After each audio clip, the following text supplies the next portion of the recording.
ખેરાલુ નગરપાલિકાના પ્રમુખના પોતાના જ વોર્ડમાં પાણીનો કકળાટ, રોષે ભરાયેલી મહિલાઓ પાલિકા પહોંચી।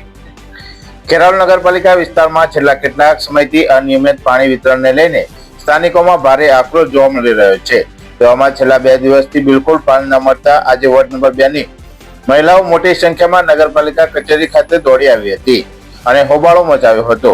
આશ્ચર્યની વાત એ છે કે આ પાણીની સમસ્યા ખેરાલુ નગરપાલિકાના પ્રમુખ મોહિનીબેન પંડ્યાના પોતાના જ વોર્ડ નંબર 2 માં સર્જાઈ છે, જેને પગલે લોકમુખે ચર્ચા જાગી છે કે જો પ્રમુખના પોતાના વોર્ડમાં જ આવી સ્થિતિ હોય તો અન્ય વોર્ડની હાલત કેવી હશે।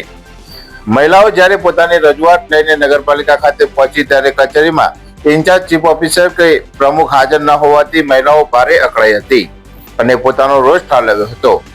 હાજર મહિલાઓએ આક્રોશ સાથે જણાવ્યું હતું કે રોજ સવારે નિયમિત 6 વાગે પાણી આવવું જ જોઈએ, પરંતુ અહીં તંત્ર ઉદાસીનતાના કારણે લોકોને પાણી માટે વલખા મારવા પડી રહ્યા છે। આ દરમિયાન નગરપાલિકાના વોર્ડ નંબર 2 ના સદસ્ય હર્ષદભાઈ જંસારી પણ દોડી આવ્યા હતા। તેમને જ્યારે મહિલાઓને એવું જણાવ્યું કે ધરોઈથી જ પાણી નથી આવ્યું ત્યારે મહિલાઓ વધુ ઉશ્કેરાઈ ગઈ હતી અને ઉગ્ર બોલાચાલી થઈ હતી। ખેરાલુ નગરપાલિકા ખાતે મામલો ગરમાતા વોર્ડ નંબર 2 ના સદસ્ય ચેતનજી ઠાકોર તાત્કાલિક સ્થળ પર પહોંચ્યા હતા અને તેમને પરિસ્થિતિ થાળે પાડવાનો પ્રયાસ કર્યો હતો। તેમણે મહિલાઓને વાસ્તવિક સ્થિતિથી વાકેફ કરતા જણાવ્યું હતું કે ધરોઈ ખાતેથી છેલ્લા 2 દિવસથી પાણી પુરવઠો બંધ હોવાના કારણે શહેરમાં પાણી આપી શકાયું નથી। સ્થાનિક સદસ્ય ચેતનજી ઠાકોરે મહિલાઓની સમસ્યા વ્યાજબી હોવાનું સ્વીકારીને તાત્કાલિક ધોરણે વૈકલ્પિક વ્યવસ્થા કરવાના આદેશ આપ્યા હતા। તેમણે જણાવ્યું હતું કે જ્યાં સુધી લાઇન માટે પાણી શરૂ ન થાય ત્યાં સુધી અસરગ્રસ્ત વિસ્તારોમાં તાત્કાલિક પાણીના ટેન્કર મોકલી આપવા માટે સૂચના આપી દેવામાં આવી છે, જેથી નાગરિકોને હાલાકી ન ભોગવવી પડે।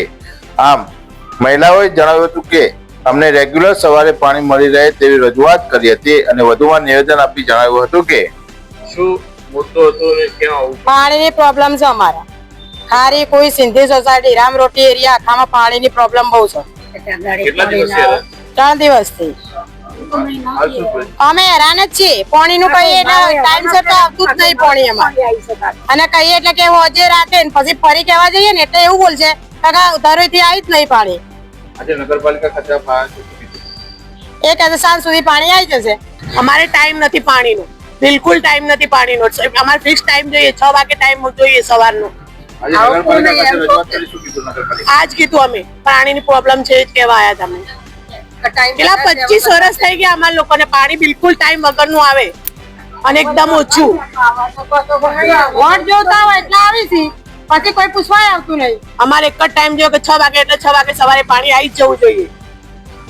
સૌપ્રથમ તો આપના માધ્યમથી કહેવા માંગુ છું કે જે 2 દિવસથી ધરોઈથી આગળથી જ પાણીનો પ્રવાહ બંધ છે, એટલે અહીંયા થોડી વોર્ડ નંબર 2 ની અંદર મારા જ મત વિસ્તાર છે, માં થોડી તકલીફ હતી અને એ લોકોને જે બહેનો આવી હતી એમને એક અમે ભાવપૂર્વક કીધું છે કે 7 સુધી અમે પાણી આપી દઈશું। છેલ્લા કેટલાક સમયથી અમને અનિયમિત પાણી મળી રહ્યું છે એવી રજૂઆત છે। પાણીમાં એવું છે કે આખા નગરની અંદર પાણી આપવાનું હોય એટલે સ્વાભાવિક વસ્તુ છે કે અમે ટાઈમ ચોક્કસ આપી શકતા નથી, પણ જે એમનો રેગ્યુલર ટાઈમ છે એ ટાઈમથી વર્ષોથી જે પાણી જઈ રહ્યું છે એ પાણી ટાઈમસર જઈ રહ્યું છે અને આજે 2 દિવસથી ધરોઈનું પાણી બંધ હોવાથી આ એમને તકલીફ પડી છે। ધરોઈનું પાણી બંધ છે ત્યારે નગરપાલિકા થોડી બોર્ડની વ્યવસ્થા છે, શું આ વ્યવસ્થા ખોરવાય છે? બોર્ડની વ્યવસ્થા છે, પણ વૈકલ્પિક વ્યવસ્થામાં એવું છે કે હાલ નગરમાં જ્યારે અમે 40 લાખ લીટર પાણી આપવા જઈ રહ્યા છીએ તો એ રીતે જ્યારે ધરોઈનું પાણી આવતું હોય તો અમે 100% સંપૂર્ણ ગામને પાણી આપી શકીએ, પણ ધરોઈનું આ 2 દિવસથી પાણી બંધ હોવાથી અમે ખેરાલુ નગરની અંદર ખાસ કરીને વોર્ડ નંબર 2 ની અંદર અમે પાણી આપી શક્યા નથી, પણ પાણીની ટેન્કરોની વ્યવસ્થા અમે આજે વૈકલ્પિક વ્યવસ્થા કરીશું। આ પ્રશ્ન છે ને આખા ખેરાલુ શહેરનો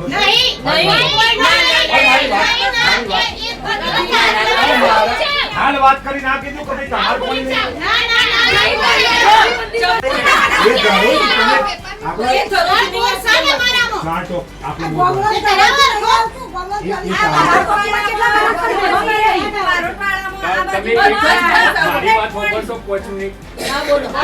દરોઈ થી પરમ દિવસ નું પાણી બંધ